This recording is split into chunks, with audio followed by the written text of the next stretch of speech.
বাংলাদেশ যুদ্ধাবস্থার মধ্যে আছে এমন মন্তব্য করে প্রধান উপদেষ্টা বলেছেন, আওয়ামী লীগকে নিষিদ্ধ করার পর দেশকে অস্থিতিশীল করতে সব ধরনের ষড়যন্ত্র করা হচ্ছে।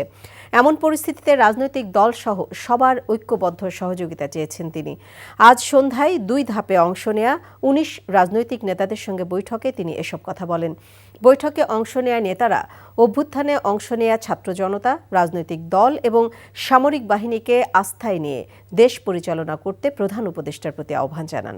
আরও জানাচ্ছেন মুকসিমুল আহসান। চলমান সংকট উত্তরণে রোববার দ্বিতীয় দিন মোট 2 ধাপে 19 রাজনৈতিক নেতা বৈঠক করেন প্রধান উপদেষ্টার সঙ্গে। বিদ্যমান বাস্তবতায় 24 জুলাই আগস্টে গণহত্যার বিচার এবং সংস্কার প্রক্রিয়া এগিয়ে নিতে অধ্যাপক ইউনূসকে পরামর্শ দেন তারা। তবে কাঙ্ক্ষিত নির্বাচন আয়োজন পর্যন্ত তার পাশে থাকার প্রত্যয়ের কথাও জানান নেতারা। কম যদি সংস্কার হয় আমি তো বলেছি তাহলে ডিসেম্বর, আর যদি বেশি সংস্কার হয় তাহলে জুন। এর মধ্যে আমরা আলোচনা করে যে কোনোটা করতে পারি, কিন্তু আমি লিখে দিচ্ছি, দরকার লাগলে পদত্যাগপত্র হিসেবে লিখে দেব যে জুনের পরে কোনোভাবে এটা গড়াবে না, তার আগে নির্বাচন হবে। আমরা অনেকেই সেখানে মত প্রকাশ করেছি যে এটা বেটার হয় ফেব্রুয়ারির মধ্যে যদি নির্বাচনটা করা যায়, 5 ফেব্রুয়ারির মধ্যে। বাকিটাও আমরা বলেছি যে আমরা এটা ব্যাপারে রিজিড না, ওনার জন্য যেটা সুবিধা হয়।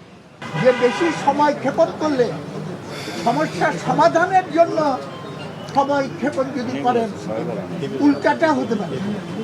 উল্টাটা হলো পরিস্থিতি আরো খারাপ হয়ে যাবে, তখন আর কিছুই করার থাকবে না। আজকে আলোচনা খুব সুন্দর হয়েছে এবং আমরা সবাই দেশ গড়া ব্যাপারে আরো যে আমাদের যে একটা ভয় ছিল, অন্ধকারের মেঘ ছিল, সেটা আল্লাহর রহমতে অনেকটা কেটে গেছে। নির্বাচনের তারিখ নিয়ে রাজনৈতিক দলগুলোর মধ্যে মতপার্থক্য থাকলেও সবাই চান প্রধান উপদেষ্টা ঘোষিত সময়ের মধ্যেই হবে আগামী নির্বাচন। তবে আগে স্থানীয় সরকার নাকি জাতীয় নির্বাচন, উপদেষ্টা পরিষদ নির্বাচন পুনর্গঠন ইত্যাদি বিষয়ে ভিন্ন মত থাকলেও জাতীয় স্বার্থে সবাই একসাথে কাজ করার কথা জানান। সেই সাথে অন্তর্বর্তী সরকারের সঙ্গে রাজনৈতিক দলগুলোর দূরত্ব কমানোরও পরামর্শ দেন কেউ কেউ। অভ্যুত্থানের অংশগ্রহণকারী ছাত্র জনতা, রাজনৈতিক দল, অন্তর্বর্তী সরকার, এমনকি সশস্ত্র বাহিনী, এটা যৌথ একটা অর্কেস্ট্রা, এটা সম্মিলিত একটা কাজ।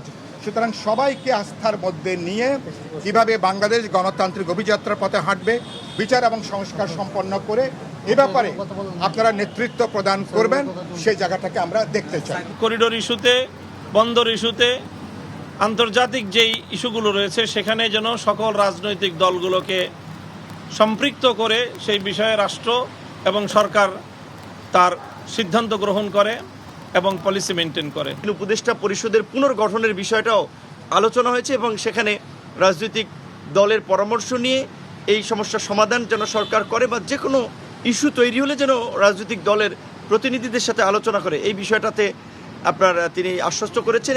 পরে ব্রিফিংয়ে প্রধান উপদেষ্টার প্রেস সচিব জানান, অধ্যাপক ইউনূসের প্রতি সব দলের প্রতিনিধিদের অকুণ্ঠ সমর্থন রয়েছে। যে কোনো ধরনের ষড়যন্ত্র মোকাবেলায় ছাত্র জনতার গণ অভ্যুত্থানের শক্তিকে ঐক্যবদ্ধ থাকার আহ্বান জানিয়েছেন অধ্যাপক ইউনূস। আওয়ামী লীগকে নিষিদ্ধ করার সঙ্গে সঙ্গে আর একটা যুদ্ধ পরিস্থিতি তৈরি হয়েছে দেশের ভিতরে এবং বাইরে, যাতে আমরা এগোতে না পারি। মানে যারা এই কনস্পাইরেসিগুলো করছে তাদের ইন্টেনশন হচ্ছে আমরা যেন আবার গোলামিতে ফেরত যাই। আমি যতদিন আছি দেশের কোনো অনিষ্ট হবে এমন কোনো কাজ হবে না, নিশ্চিত থাকেন। আমি যতদিন আছি দেশের কোনো অনিষ্ট হবে এমন কোনো কাজ আমাকে দিয়ে হবে না, নিশ্চিত থাকেন। একই সঙ্গে তিনি জানান, 2 দিনে অংশ নেয়া সব রাজনৈতিক দলগুলোকে তার প্রতিশ্রুতি পুনর্ব্যক্ত করে প্রধান উপদেষ্টা আশ্বস্ত করেছেন যে কোনো পরিস্থিতিতে আগামী জাতীয় নির্বাচন হবে 30 জুনের মধ্যেই। Muksimul Ahsan, NTV news, Dhaka.